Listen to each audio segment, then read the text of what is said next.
میرے نبی سے پوچھا گیا یا رسول اللہ مسلمان بزدل ہو سکتا ہے؟ ڈرپوک، آپ نے کہا ہو سکتا ہے۔ بخیل ہو سکتا ہے؟ کنجوس ہی کہتے ہیں سندھی میں، کنجوس ہو سکتا ہے؟ آپ نے کہا ہو سکتا ہے۔ یا رسول اللہ جھوٹ بول سکتا ہے؟ کہا نہیں، جھوٹ نہیں بول سکتا، بزدل بھی ہو سکتا ہے، ڈرپوک بھی ہو سکتا ہے، کنجوس بھی ہو سکتا ہے، جھوٹ نہیں بولے گا۔ میرا امتی ہو کہ جھوٹ نہیں بولے گا، میرا امتی ہو کہ دھوکہ نہیں دے گا۔ من غش فلیس منا، جس نے دھوکہ دیا میری امت سے نکل گیا۔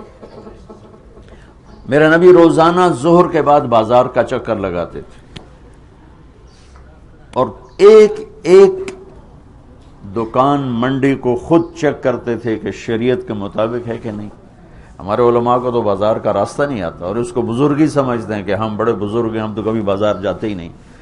میرے نبی روزانہ بازار جاتے تھے تو ایک منڈی میں ڈھیر لگا ہوا تھا غلے کا، جو یا گندم، بارش ہوئی تھی لیکن وہ خشک تھا، تو آپ نے اندر ہاتھ ڈال کے نکالا تو اندر سے گیلا۔ آپ نے کہا یہ کیا کیا؟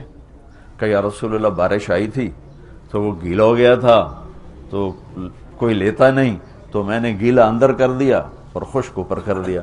تو آپ نے کہا گیلا نکار کے باہر رکھ تاکہ گاہک کو پتہ چلے تیرے سودے کے عیب کا، اور خشک کو نیچے کر۔ پھر یہ جملہ فمن غش فلیس منا، جس نے دھوکہ دیا میری امت سے خارج ہو۔ کتنی سخت بات فرمائی۔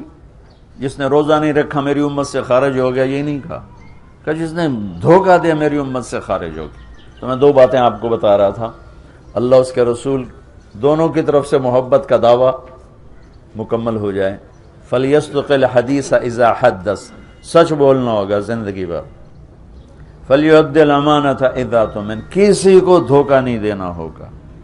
فَلْيُحْسِنْ جِوَارَ مَنْ جَاوَرَهُ، لوگوں سے اچھا سلوک کرنا ہوگا، خاص طور پر پڑوسی کے ساتھ اچھا سلوک کرنا ہوگا، چاہے وہ مسلم ہے، غیر مسلم ہے، اپنا ہے، پرایا ہے، اچھا ہے، برا ہے، حسن سلوک کرنا ہوگا۔ تو اس حسن سلوک اور سچائی اور دیانتداری، ان تین چیزوں کے ساتھ آپ سیاست کرو، آپ تبلیغ کرو، آپ تجارت کرو، آپ حکومت کرو، آپ مزدوری کرو، آپ اللہ اس کے رسول کے محبوب ہیں اور اللہ اس کا رسول بھی آپ سے پیار کریں۔ سچائی، دیانت اور سلوک یعنی انصاف، کسی پر زیادتی نہ ہو، کسی پر زیادتی نہ ہو۔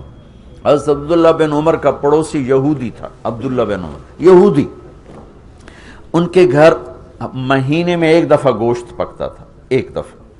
جس دن گوشت پکتا تھا تو فرماتے ہمارے پڑوسی کو بھیجائے، تو اگر گھر والے کہتے جی ابھی نہیں، تو کہتے پہلے اس کو بھیجو بعد میں کھاؤں گا، اور وہ یہودی تھا۔